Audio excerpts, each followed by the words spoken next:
Hello guys, എല്ലാവർക്കും യൂട്യൂബിൻ്റെ പുതിയൊരു വീഡിയോയുടെ സ്വാഗതമുണ്ട്. അപ്പോൾ നമ്മുടെ ഇന്നത്തെ വീഡിയോയുടെ കണ്ടന്റ് എന്താ വെച്ചാൽ, നമ്മൾ ഓരോ ഷോർട്ട് വീഡിയോസൊക്കെ അപ്ലോഡ് ചെയ്യുന്ന സമയത്ത് ഒരുപാട് പേര് പറയാറുണ്ട് എനിക്ക് സ്വന്തമായിട്ട് റോബോട്ടുകൾ ഉണ്ടാക്കണം, സ്വന്തമായിട്ട് ഓരോ പ്രൊജക്റ്റുകൾ ചെയ്യണം എന്നൊക്കെ ഒരുപാട് പേര് പറയാറുണ്ട്. അപ്പോൾ അവർക്കൊക്കെ വളരെ സിമ്പിളായിട്ട് ഇതൊക്കെ ചെയ്യാൻ പറ്റുമോ, പിന്നെ അതേപോലെ എൻ്റെ കയ്യിൽ മൊബൈൽ ഫോൺ മാത്രമേ ഉള്ളൂ, കമ്പ്യൂട്ടറൊന്നും ഇല്ല. അപ്പോൾ ഇങ്ങനെ പറഞ്ഞ് നടക്കുന്നവർക്കൊക്കെ ഇത് പറ്റുമോ എന്നുള്ളത് ജസ്റ്റ് സിമ്പിളായിട്ട് നിങ്ങൾക്ക് മനസ്സിലായി തരാൻ പോകട്ടോ. അപ്പോൾ ഇതൊക്കെയാണ് നമ്മൾ ഇന്നത്തെ വീഡിയോൻ്റെ കണ്ടന്റ് കേട്ടോ. അപ്പോൾ നേരെ വീഡിയോട്ട് കിടക്കാം. അപ്പോൾ നമുക്ക് ആദ്യം നമ്മൾ ഓരോ വീഡിയോയിലൊക്കെ യൂസ് ചെയ്യുന്നത് ആർഡിനോ ബോർഡ് എന്ന് പറയുന്ന സംഭവം ഉണ്ടല്ലോ. നമുക്ക് ആദ്യം എന്താണ് ആർഡിനോ എന്ന് മനസ്സിലാക്കാം കേട്ടോ. അപ്പോൾ അതിന് വേണ്ടിക്കാണ്ട് നമ്മൾ സിമ്പിളായിട്ട് എന്തെങ്കിലും ഇലക്ട്രോണിക്സ് ഉപകരണങ്ങളിൽ നമുക്ക് വേണ്ട രീതിയിൽ കൺട്രോൾ ചെയ്യാനോ, അതല്ല നമുക്ക് സ്വന്തമായിട്ട് റോബോട്ടുകൾ ഉണ്ടാക്കാനോ, അങ്ങനെ നമ്മൾ യൂസ് ചെയ്യുന്ന സമയത്ത് അതിനൊക്കെ നമ്മൾ മൈക്രോ കൺട്രോൾ ബോർഡുകൾ ഉപയോഗിക്കും കേട്ടോ. അപ്പോൾ അങ്ങനെയുള്ളൊരു ബോർഡാണ് നമ്മൾ ആർഡിനോ ബോർഡ് എന്ന് പറഞ്ഞാൽ. അപ്പോൾ ഈ ആർഡിനോ ബോർഡ് പല രീതിയിലുള്ള ബോർഡുകളുണ്ട്. അപ്പോൾ ഇന്നത്തെ ഈ നിലവിൽ പല രീതിയിലുള്ള ബോർഡുകൾ നമുക്ക് അവൈലബിൾ ആണ്, ഓൺലൈനിലായാലും ഓഫ്ലൈനിലൊക്കെ ആയാലും. അപ്പോൾ അങ്ങനെയുള്ളൊരു ബോർഡുകൾ ഒരു ബിഗിനർ ലെവൽ സ്വന്തമായിട്ട് എന്തെങ്കിലും സ്റ്റാർട്ട് ചെയ്യാം, സ്വന്തമായിട്ട് പ്രൊജക്റ്റ് ചെയ്യണം, സ്വന്തം റോബോട്ടുകൾ ഉണ്ടാക്കണം, സിമ്പിളായിട്ടുള്ള കാര്യങ്ങൾ ചെയ്യാനൊരു ബിഗിനർ ലെവലിലൊരു ബോർഡാണ് ആർഡിനോ യൂനോ ബോർഡ് എന്ന് പറയുന്ന ബോർഡ് കേട്ടോ. അപ്പോൾ ഏകദേശം ഒരു 600-500 ആ റേറ്റിലൊക്കെ ആയിട്ട് നിങ്ങൾക്ക് ഒരു ആർഡിനോ യൂനോ ബോർഡ് വാങ്ങാൻ പറ്റുന്നതാണ്. അപ്പോൾ അതാണ് നമ്മൾ സാധാരണ ബിഗിനർ ലെവലിൽ യൂസ് ചെയ്യുന്ന ബോർഡ് എന്ന് പറഞ്ഞാൽ. പിന്നെ അതിന് താഴെയുള്ളൊരു ബോർഡാണ് നമ്മൾ ആർഡിനോ നാനോ എന്ന ബോർഡ് കേട്ടോ. അപ്പോൾ അത് ഒന്നുകൂടെ ആർഡിനോ യൂനോക്കാളും കുറച്ച് ചെറുതായിരിക്കും, എന്നാലും സാധാരണ ഒരു പ്രൊജക്റ്റ് ചെയ്യാൻ അത് യൂസ് ചെയ്യാറുണ്ടോ. പിന്നെ അതിനും താഴെയുള്ള ബോർഡാണ് ആർഡിനോ പ്രോ മിനി എന്നുള്ള, അങ്ങനെ ചെറിയ ചെറിയ ബോർഡുകളൊക്കെ ആയിട്ട് അതിൻ്റെ താഴത്തോട്ടുണ്ട്. നമ്മുടെ ആർഡിനോ യൂനോക്കാളും ഒന്നുകൂടെ ഒരു വലിയ ബോർഡാണ് നമ്മൾ ആർഡിനോ മെഗാ എന്നുള്ളത്. നിങ്ങൾക്ക് വലിയൊരു പ്രൊജക്റ്റൊക്കെ ചെയ്യണമെന്നുണ്ടെങ്കിൽ ആർഡിനോ മെഗാ ബോർഡൊക്കെ യൂസ് ചെയ്യുന്നതായിരിക്കും നല്ലത്. അപ്പോൾ ഇതൊക്കെയാണ് ഈ ബോർഡിൻ്റെ കേസ് പറഞ്ഞാൽ കേട്ടോ. അപ്പോൾ അങ്ങനെയൊക്കെയാണ് വരുന്നത്. പിന്നെ ഏകദേശം ഇതിൻ്റെ റേറ്റ് പറയുകയാണെന്നുണ്ടെങ്കിൽ ആർഡിനോ യൂനോ ബോർഡ് നമുക്ക് ഒരു 500-600 ഉള്ളിലൊക്കെ ആയിട്ട് നമുക്ക് വാങ്ങാൻ പറ്റുന്നതാണ്. പിന്നെ ആർഡിനോ നാനോ അതിനേക്കാളും ചിലപ്പോൾ കുറവാണെന്ന് തോന്നുന്നു കേട്ടോ, ഞാൻ അതിൻ്റെ റേറ്റ് നോക്കിയില്ല. അപ്പോൾ എന്തായാലും അങ്ങനെയൊക്കെയാണ് കേസ് വരുന്നത് കേട്ടോ, ഇതിൻ്റെ ബോർഡ് ടൈപ്പുകൾ വരുന്നത്. അപ്പോൾ ഓക്കെ, ഇനി നമുക്ക് നമ്മുടെ ആർഡിനോ ബോർഡ് ഒരു മനുഷ്യനും തമ്മിൽ വ്യത്യാസം നോക്കാം കേട്ടോ. അപ്പോൾ ഇത് പറയുന്ന സമയത്ത് ഇങ്ങനെയൊക്കെ വ്യത്യാസം നോക്കണം എന്നുള്ളൊരു ഡൗട്ട് ഉണ്ടാവും. അപ്പോൾ അതെന്തായാലും പറയുന്ന സമയത്ത് നിങ്ങൾക്ക് മനസ്സിലാവും കേട്ടോ. അപ്പോൾ അതിന് വേണ്ടിക്കാണ്ട് നമുക്കൊരു മനുഷ്യൻ്റെ കേസും ഒരു ആർഡിനോ ബോർഡിൻ്റെ കേസ് എടുത്തുകൊണ്ട് പറഞ്ഞു തുടങ്ങാം. മനുഷ്യൻ്റെ കേസിൽ നമുക്ക് എന്തെങ്കിലും വസ്തുവിനെ കാണാനോ അല്ലെങ്കിൽ തൊടാനോ അനുഭവിക്കാനൊക്കെ അറിയാനും വേണ്ടിക്കാണ്ട് നമുക്ക് കണ്ണുണ്ട്, മൂക്കുണ്ട്, ചെവിയുണ്ട്, കാലുണ്ട്, അങ്ങനെ പല രീതിയിലുള്ള സമയം നമുക്കുണ്ട് കേട്ടോ. അപ്പോൾ നമ്മുടെ ആർഡിനോയുടെ കേസിൽ നമുക്ക് കണ്ണും കയ്യും കാലൊന്നും ഇല്ലാത്തതുകൊണ്ട് തന്നെ അവിടെ സെൻസറുകൾ പോലെ സംഭവങ്ങളൊക്കെ യൂസ് ചെയ്യും കേട്ടോ. അപ്പോൾ നമ്മുടെ കണ്ണുകൊണ്ട് ഇപ്പോൾ ജസ്റ്റ് എക്സാമ്പിൾ പറയുകയാണെന്നുണ്ടെങ്കിൽ ഇതൊക്കെ ജസ്റ്റ് നിങ്ങൾക്ക് മനസ്സിലാവാൻ വേണ്ടിയിട്ട് ഇത്രയും ഡീപ്പായിട്ട് പറഞ്ഞിരുന്നു കേട്ടോ. അപ്പോൾ അതിന് വേണ്ടിയാണ് നമ്മൾ മനുഷ്യൻ്റെ കേസിൽ ഇപ്പോൾ എൻ്റെ കയ്യിൽ ഒരു ആർഡിനോ ബോർഡ് ഉണ്ട് എന്നുള്ളത് ജസ്റ്റ് നിങ്ങൾ സങ്കല്പിക്കാം. അപ്പോൾ എൻ്റെ ഈ കയ്യിൽ ഒരു ആർഡിനോ ബോർഡ് ഉണ്ട്. അപ്പോൾ എൻ്റെ കയ്യിൽ ഇങ്ങനെ പിടിക്കുന്ന സമയത്ത് എനിക്കിത് എൻ്റെ കണ്ണോട് കാണാൻ പറ്റുന്നുണ്ട്. എൻ്റെ കണ്ണോട് കാണുന്ന സമയത്ത് എനിക്ക് മനസ്സിലാക്കാൻ പറ്റി ഇതൊരു ആർഡിനോ യൂനോ ബോർഡാണ്. ഇതിൻ്റെ നിറം ഒരു ഏകദേശം ഒരു നീല നിറത്തായിട്ടാണ് വരുന്നത്. പിന്നെ ഇതിൻ്റെ സൈസ് എൻ്റെ കയ്യിൽ ഒതുങ്ങുന്ന സൈസാണ്. അപ്പോൾ ആ രീതിയിലൊക്കെ എനിക്ക് മനസ്സിലാക്കാൻ പറ്റും. അപ്പോൾ ഇതെങ്ങനെ വരുന്നത് വെച്ചാൽ എൻ്റെ കണ്ണുകൊണ്ട് ആദ്യം ഈ ആർഡിനോ യൂനോ ബോർഡിനെ കണ്ടതിന് ശേഷം എൻ്റെ ബ്രെയിനിലോട്ട് പോവുകയാണ്. ഇതെന്താ സംഭവം എന്നുള്ള ബ്രെയിനിന് തരം തിരിച്ചുകൊണ്ട് പറയുകയാണ്, എന്നോട് പറഞ്ഞു തരികയാണ് ഇതൊരു ആർഡിനോ യൂനോ ബോർഡാണ്, ഇത് നമുക്ക് പ്രോഗ്രാം ചെയ്തുകൊണ്ട് റോബോട്ടുകൾ ഉണ്ടാക്കാൻ പല പ്രൊജക്റ്റൊക്കെ യൂസ് ചെയ്യാനും വേണ്ടിയാണ് പറ്റും എന്നുള്ള ബ്രെയിൻ എനിക്ക് പറഞ്ഞു തന്നു. പിന്നെ നമുക്ക് ജസ്റ്റ് കുഴപ്പമില്ല, എൻ്റെ കയ്യിൽ വെച്ചാൽ കുഴപ്പമില്ല, അത് ആർഡിനോ ബോർഡൊക്കെ നമുക്ക് മനസ്സിലായതിന് ശേഷം പിന്നെ നമുക്ക് വേണമെങ്കിൽ ഈ കൈ വെച്ചുകൊണ്ട് മാറ്റിയെടുക്കാം എന്നുള്ള സന്ദേശങ്ങളൊക്കെ നമുക്ക് ബ്രെയിനിൽ നിന്ന് നമുക്ക് പറഞ്ഞു തരുന്നത്. അപ്പോൾ നമുക്ക് ജസ്റ്റ് പിടിക്കാനും വേണ്ടിയാണ് കയ്യിലോട്ട് വെച്ചു. അപ്പോൾ എൻ്റെ കൈ അവിടെ യൂസ് ചെയ്തു.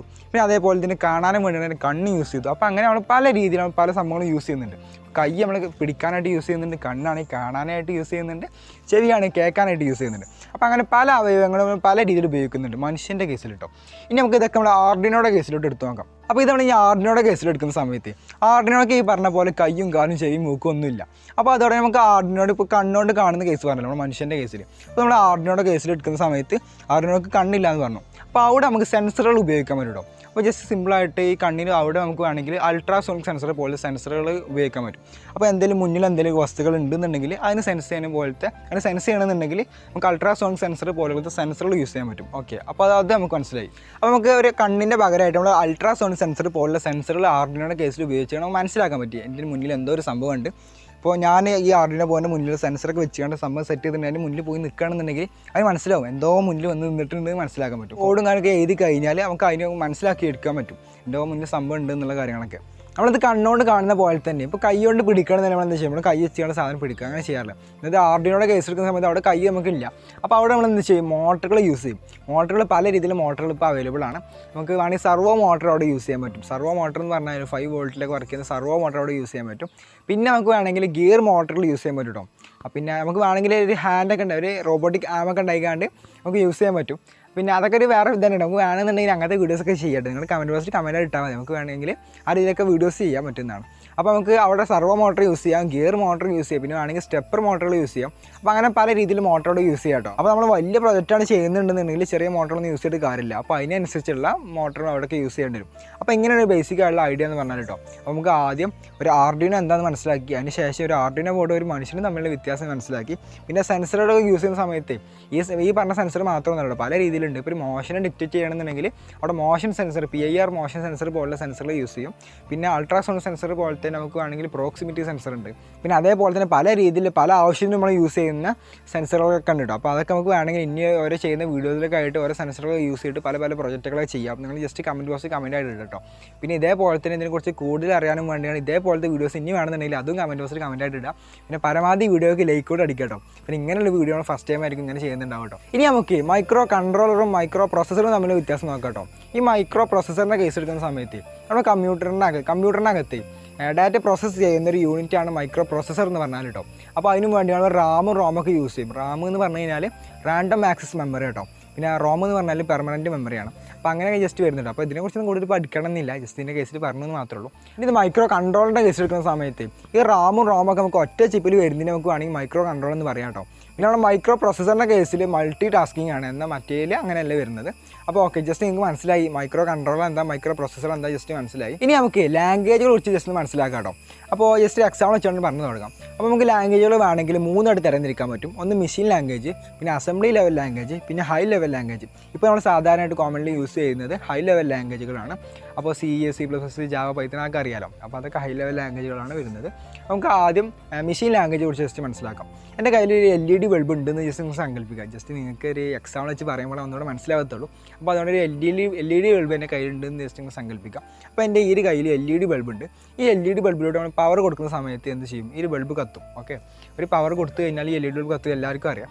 അപ്പോൾ അതേപോലെ തന്നെ ഇതിലോട്ട് പവർ കൊടുക്കുന്ന സമയത്ത് കത്തും. അപ്പോൾ ഈ കത്തിരിക്കുന്ന അവസ്ഥയെ നമുക്ക് 1 എന്ന് സൂചിപ്പിക്കാൻ പറ്റും. ഓക്കെ, ഒരു LED ബൾബിലോട്ട് പവർ കൊടുത്തു കഴിഞ്ഞാൽ അത് കത്തും. ആ കത്ത് നമുക്ക് 1 എന്ന് പറയാൻ പറ്റും.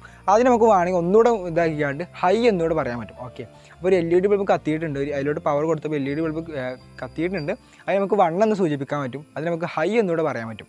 അപ്പോൾ അങ്ങനെയാണ് വരുന്നത്. നമുക്ക് ഈ LED ബൾബിലോട്ട് പവർ കിട്ടാത്ത അവസ്ഥ, അതായത് ഓഫ് ആയിരിക്കുന്ന അവസ്ഥ നമുക്ക് 0 എന്ന് പറയാൻ പറ്റും. അതിന് നമുക്ക് ലോ എന്നൂടെ പറയാൻ പറ്റും. അപ്പോൾ ഹൈയും ലോയും. ഹൈ എന്ന് പറഞ്ഞു കഴിഞ്ഞാൽ ഓൺ ആയിരിക്കുന്ന അവസ്ഥ, ലോ എന്ന് പറഞ്ഞു കഴിഞ്ഞാൽ ഓഫ് ആയിരിക്കുന്ന അവസ്ഥ. ഇതിന് നമുക്ക് ഒന്നുകൂടെ സിമ്പിളായിട്ട് പറയുകയാണെന്നുണ്ടെങ്കിൽ 1ഉം 0യും. 0 എന്ന് പറഞ്ഞു കഴിഞ്ഞാൽ ഓഫ് ആയിരിക്കുന്ന അവസ്ഥ, 1 എന്ന് പറഞ്ഞു കഴിഞ്ഞാൽ ഓൺ ആയിരിക്കുന്ന അവസ്ഥ. അപ്പോൾ കുറേ ഓണും ഓഫ് എന്തൊക്കെ സംഭവങ്ങളൊക്കെയാണെന്ന് മനസ്സിലാക്കേണ്ട, ജസ്റ്റ് സിമ്പിളാണ്. ഓൺ എന്ന് പറഞ്ഞു കഴിഞ്ഞാൽ 1, ഓഫ് എന്ന് പറഞ്ഞാൽ 0. അപ്പോൾ ഈ 0യും 1ഉം ജസ്റ്റ് സിമ്പിളായിട്ട് നമുക്ക് ബൈനറി ലാംഗ്വേജ് എന്ന് പറയാൻ പറ്റും കേട്ടോ. അപ്പോൾ മെഷീനുകൾ ജസ്റ്റ് മനസ്സിലാവുന്ന ഭാഷ എന്ന് പറഞ്ഞാൽ 0യും 1ഉം മാത്രമാണ്. 0, 0, 1, 1, 0, 0 അതൊക്കെ മാത്രമേ മെഷീനുകൾക്ക് മനസ്സിലാവത്തുള്ളൂ കേട്ടോ. അപ്പോൾ നമ്മൾ കുറേ കോഡ് ചെയ്യുന്ന സമയത്ത് ആ കോഡൊന്നല്ല മെഷീനുകൾക്ക് മനസ്സിലാവുന്നത്, അതൊക്കെ നമ്മൾ കമ്പൈലർ എന്ന സംഭവമൊക്കെ യൂസ് ചെയ്തുകൊണ്ട് മെഷീനുകൾക്ക് മനസ്സിലാവുന്ന രീതിയിൽ മാറ്റിയെടുക്കും. അപ്പോൾ അത് ജസ്റ്റ് ഒന്നുകൂടെ കഴിഞ്ഞിട്ട് പറഞ്ഞുതരാം. അപ്പോൾ ഇനി നമുക്ക് അസംബ്ലി ലെവൽ ലാംഗ്വേജ് കുറിച്ച് മനസ്സിലാക്കാം കേട്ടോ. അപ്പോൾ ഈ അസംബ്ലി ലെവൽ ലാംഗ്വേജിലോട്ട് വരുന്ന സമയത്ത് നമ്മൾ മെഷീൻ ലാംഗ്വേജിനേക്കാളും ഒന്നുകൂടി ഒരു അടിപൊളിയായിട്ടുള്ള ലാംഗ്വേജ് ആയിരുന്നു. എന്നാലും അത് എല്ലാവർക്കും മനസ്സിലാക്കിയാനായിട്ട് ബുദ്ധിമുട്ടായിരുന്നു കേട്ടോ. മെഷീനുകൾക്ക് മനസ്സിലാവാൻ വേണ്ടിയാണ് അവിടെ നമ്മൾ കമ്പൈലർ യൂസ് ചെയ്തു. അതായത് ഒരു കോഡ് ചെയ്യുന്ന സമയത്ത് മെഷീനുകൾക്ക് മനസ്സിലാവുന്ന 0യും 1ലോട്ട് മാറ്റിയെടുക്കാൻ വേണ്ടിയാണ് കമ്പൈലർ യൂസ് ചെയ്തു. പക്ഷേ ഇത് എല്ലാവർക്കും ബുദ്ധിമുട്ടായിരുന്നു കേട്ടോ. നമ്മൾ മെഷീൻ ലെവൽ ലാംഗ്വേജിനെ കമ്പയർ ചെയ്യുന്ന സമയത്ത് ഒന്ന് എളുപ്പമായിരുന്നുണ്ടെങ്കിലും അതെല്ലാവർക്കും ചെറുതായിട്ട് ബുദ്ധിമുട്ട് തന്നെയായിരുന്നു. അപ്പോൾ അതോടെ നമ്മൾ എന്ത് ചെയ്തു, ഹൈ ലെവൽ ലാംഗ്വേജിന് ഉണ്ടാക്കിയെടുത്തു. ഹൈ ലെവൽ ലാംഗ്വേജ് എന്ന് പറഞ്ഞു കഴിഞ്ഞാൽ നമ്മൾ സാധാരണ കോമൺലി യൂസ് ചെയ്യുന്ന C, C++, പൈത്തൺ, ജാവ ഇതൊക്കെ ഹൈ ലെവൽ ലാംഗ്വേജുകളാണ്. കമ്പൈലൊക്കെ ജസ്റ്റ് നിങ്ങൾക്ക് അറിയാമായിരിക്കും. നമ്മൾ കോഡിങ് ചെയ്യുന്ന സമയത്ത് ഫസ്റ്റ് നമ്മൾ കമ്പൈൽ ചെയ്യുക, അതിന് ശേഷമാണ് കോഡിലോട്ട് നമ്മൾ ആർഡിനോ ബോർഡിലോട്ടൊക്കെ അപ്ലോഡും കാര്യം ചെയ്ത് കൊടുക്കാറില്ല. അപ്പോൾ ഇങ്ങനെയൊക്കെയായിരുന്നു ലാംഗ്വേജ് കുറിച്ച് പറയാറുള്ളൂ കേട്ടോ. അപ്പോൾ നമ്മൾ ആദ്യം എന്താണ് ആർഡിനോ എന്ന് മനസ്സിലാക്കി, ഒരു മനുഷ്യനും ഒരു ആർഡിനോ ബോർഡും തമ്മിലുള്ള വ്യത്യാസം എന്തൊക്കെയാണ് നോക്കി. അപ്പോൾ അതിനുശേഷം നമ്മൾ ലാംഗ്വേജ് കുറിച്ച് മനസ്സിലാക്കി കേട്ടോ. അപ്പോൾ ഇത്രയൊക്കെ തന്നെയുള്ള നമ്മൾ ആർഡിനോ ബോർഡിനെ കുറിച്ച് പറയാനുള്ളത്. അപ്പോൾ ഇനിയുള്ള നമ്മൾ ഓരോ വീഡിയോസ് നിങ്ങൾക്ക് അങ്ങനെ അടിപൊളിയായിട്ട് ഓരോ പ്രൊജക്റ്റ് ചെയ്യാമെന്നുള്ളതും, പിന്നെ ഇതൊക്കെ നമുക്ക് മൊബൈൽ ഫോൺ യൂസ് ചെയ്ത് ചെയ്യാൻ പറ്റുന്ന ഒരുപാട് പേര് ചോദിച്ചിട്ടുണ്ടായിരുന്നു കേട്ടോ. അപ്പോൾ അതിന് ചെറിയൊരു പ്രശ്നം ഇപ്പോൾ വരുന്നുണ്ട്. അതെന്താ വെച്ചാൽ ആർഡിനോ ഡ്രോയിഡ് എന്ന ആപ്ലിക്കേഷൻ വെച്ച് നമ്മൾ സാധാരണ മൊബൈൽ ഫോണിൽ ചെയ്യാറില്ല കേട്ടോ. അപ്പോൾ നിങ്ങൾക്ക് മൊബൈൽ ഫോൺ മാത്രം വെച്ചാണ് ചെയ്യേണ്ടത് എന്നുണ്ടെന്നുണ്ടെങ്കിൽ ജസ്റ്റ് നിങ്ങൾ കമൻറ്റ് ബോക്സിൽ കമൻറ്റ് ആയിട്ട് ഇടാം. അപ്പോൾ പ്രത്യേകം പറയണം കേട്ടോ.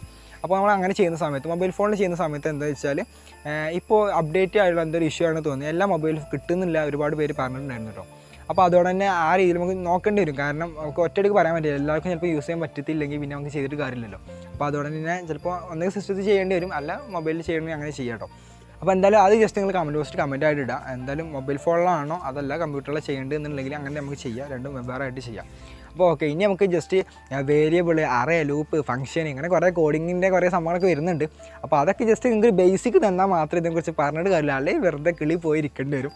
അപ്പോൾ അതിനെക്കുറിച്ചുള്ള ബേസിക്കായിട്ട് കാര്യങ്ങൾ ഇനിയുള്ള വീഡിയോസ് നിങ്ങൾക്ക് പറഞ്ഞു തരുന്നുണ്ട്. പിന്നെ ഇതൊക്കെ യൂസ് ചെയ്യണം, എങ്ങനെ കോഡിങ്ങൾ ചെയ്തുകൊണ്ട് പ്രൊജക്റ്റ് ചെയ്യേണ്ടത് എന്നുള്ള കാര്യങ്ങൾ പറഞ്ഞു തരും. എന്തായാലും നമ്മൾ ഓരോ വീഡിയോസിലായിട്ട് നിങ്ങൾക്ക് സ്വന്തമായിട്ട് പ്രൊജക്റ്റ് ചെയ്യേണ്ട കാര്യങ്ങൾക്ക് പറഞ്ഞു തരും കേട്ടോ. പിന്നെ അതിനും വലിയ സംഭവമൊക്കെ ഉണ്ട്, നമ്മുടെ ചാറ്റ് GPT. അപ്പോൾ അത് വെറൊരു AI മാത്രം കാണാതെ നമുക്ക് ഇതിലൊക്കെ യൂസ് ചെയ്യാൻ പറ്റും. നമ്മൾ ചെയ്യുന്ന ഓരോ പ്രൊജക്റ്റിലൊക്കെ ഇതൊക്കെ യൂസ് ചെയ്യാൻ പറ്റും. അപ്പോൾ അതൊക്കെ എങ്ങനെയാണെന്നുള്ള ഇനിയുള്ള വീഡിയോസൊക്കെ വരുന്നുണ്ട്. അപ്പോൾ എന്തായാലും നമ്മൾ ഇന്നത്തെ വീഡിയോയുടെ വൈൻഡപ്പ് ചെയ്യാൻ പോകുന്നത്. ഇത്രയും നേരം കണ്ടതിന് എല്ലാവർക്കും നന്ദിയുണ്ട്. എന്തായാലും നല്ലൊരു വീഡിയോ വേണ്ടെങ്കിൽ വീണ്ടും കാണുന്നതിലേക്കും ഗുഡ് ബൈ.